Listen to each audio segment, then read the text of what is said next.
Good afternoon, everyone. Welcome back to the LPGA MEDIHEAL Championship Media Center. It's my pleasure to be joined by 15-time LPGA winner, 2-time major champion, and the defending champion, Lydia Ko.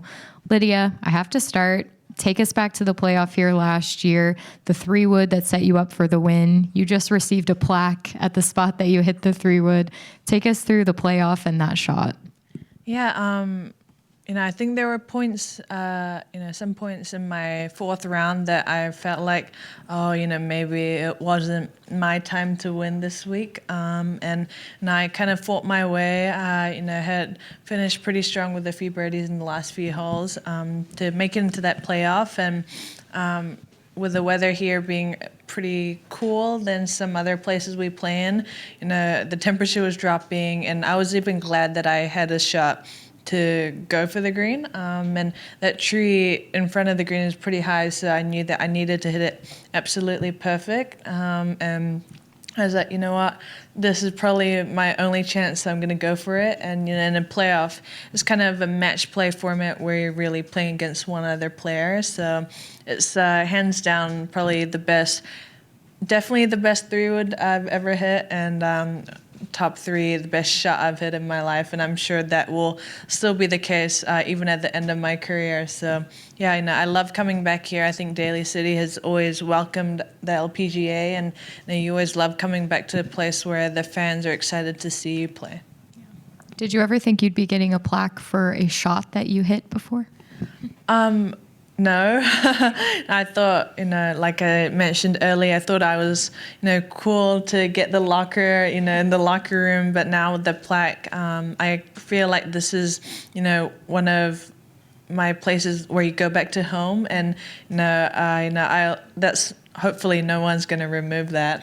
But it's something that I'll, be able to keep looking at. And I think every time I go by 18, I'll look at it and get a lot of the great memories from it. And, it's so special that, like Merced was kind enough to do that for me and for everyone here. And, hopefully they'll be around for a long time. But it's definitely, I've never had something like that happen to me before. So it's really special.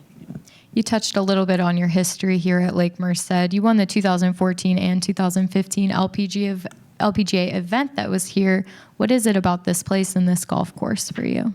Yeah, I played here at Lake Merced when Minjee had won the US Juniors in 2012, and I really loved that golf course. I think I had a shot out eagle on one hole, and just a lot of good memories to come back to. And that's why when the LPGA was here for the first time, I was excited to be back. And obviously they switched up the 9s for when we're playing since last year, but the course has always been in great shape, and I think it's one of the toughest golf courses we play at, and it really requires accuracy off the tee and really good putting because the greens can get slopey and pretty quick. So yeah, lucky for me, I was able to have a pretty good combination the few times I've come here, and this is a place where I had my first win as a tour member, so I even have a tattoo of the date here that I won. So it's something that, I'm going to remember a lot of. And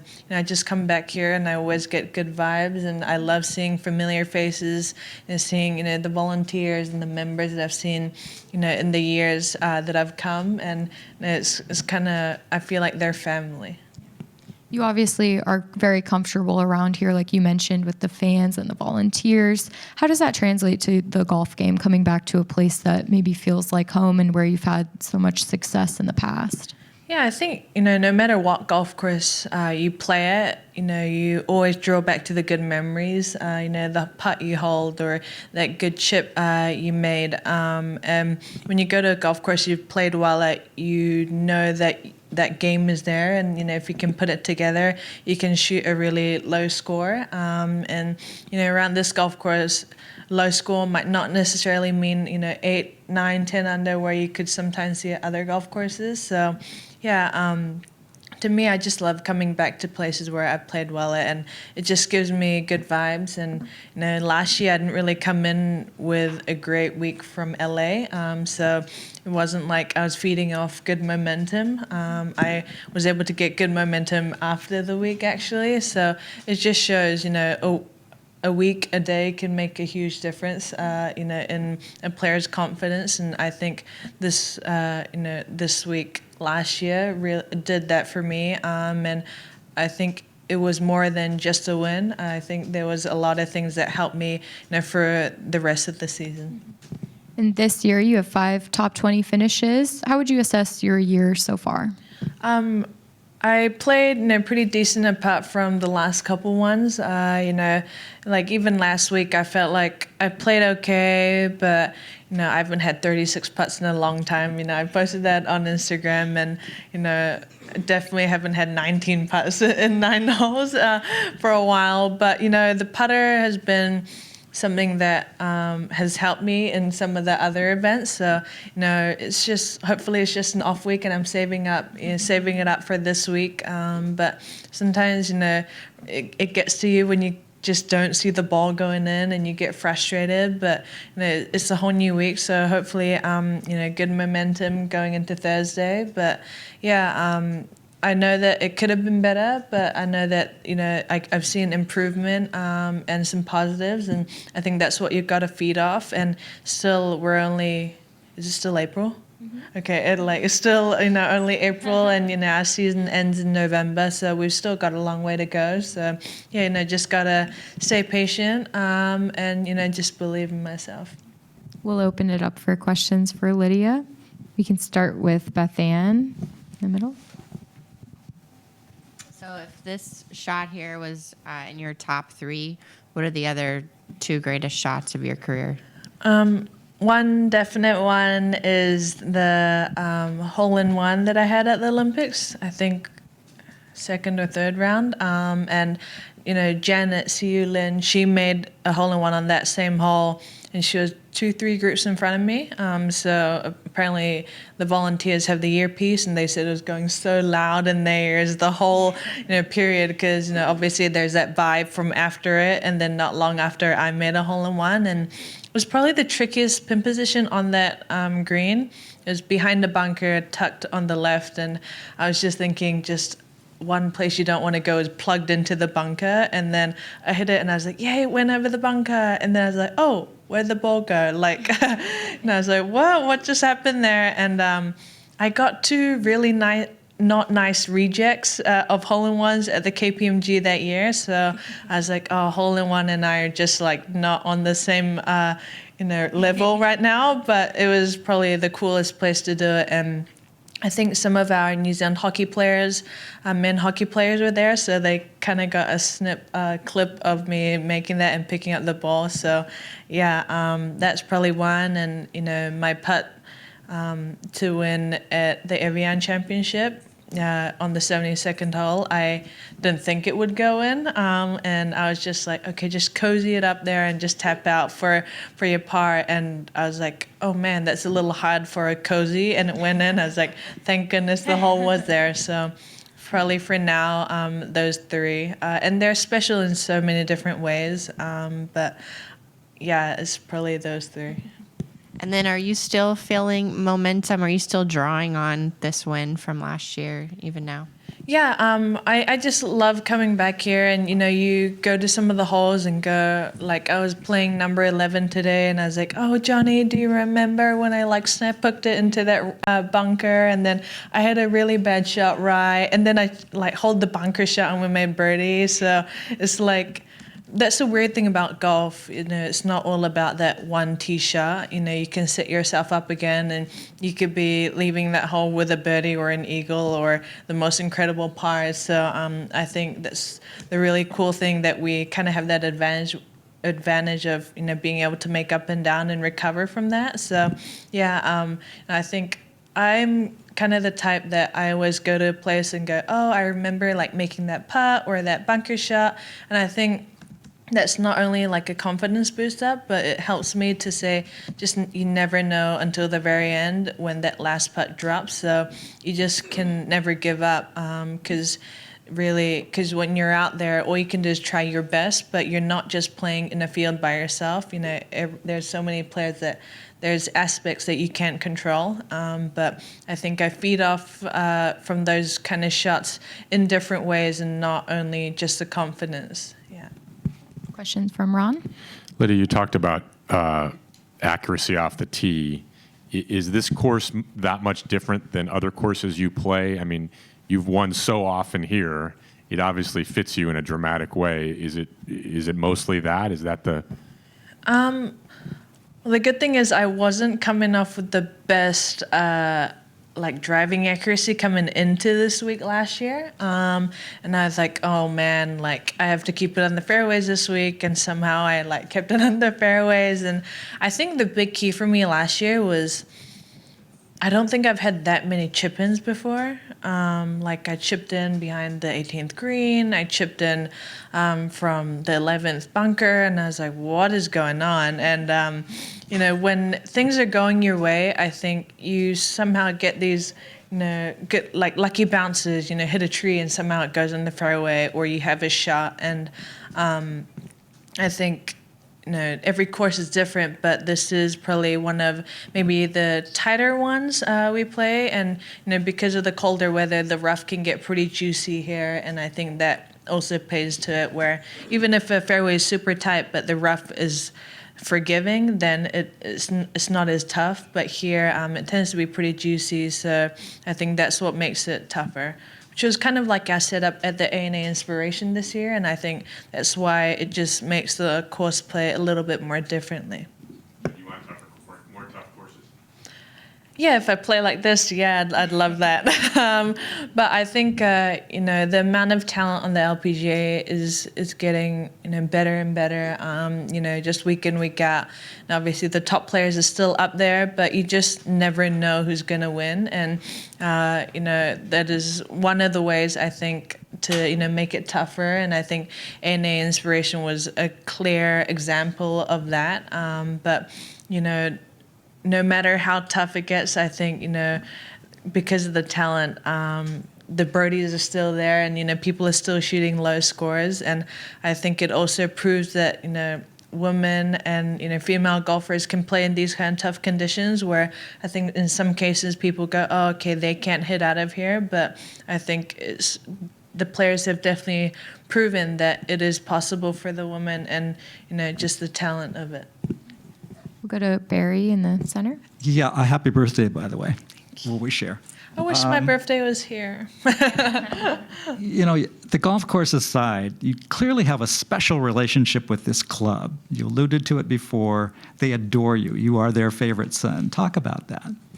Yeah, I think it starts from when I walk into the clubhouse and, register. You see, the board members and the members here, and they're people that I've seen not only last year, but in the years that have come. And they've always just been super nice. And I've gotten to know some of the Korean members here, and just members all around, and, even the superintendents and the people that work inside, the clubhouse too. And I've been lucky that they've always been super welcoming, just always cheered me on. And maybe it's due to the fact that I won here. I'm not really sure, but, they've always just given me a big smile. And, I know that no matter if I play well or not, they're always there to clap for me. And I think that's, as a player, you always love coming back to places where it's not only...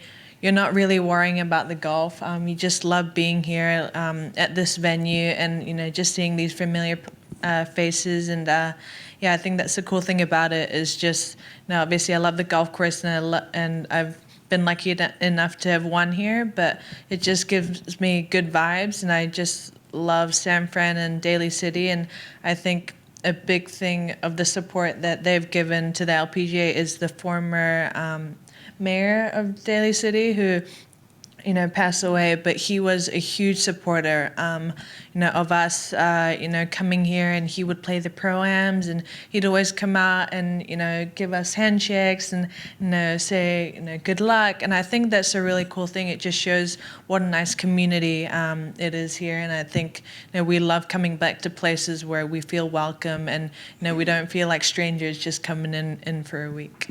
You and Minjee have been playing golf since you were little kids against each other. Talk a little bit about that.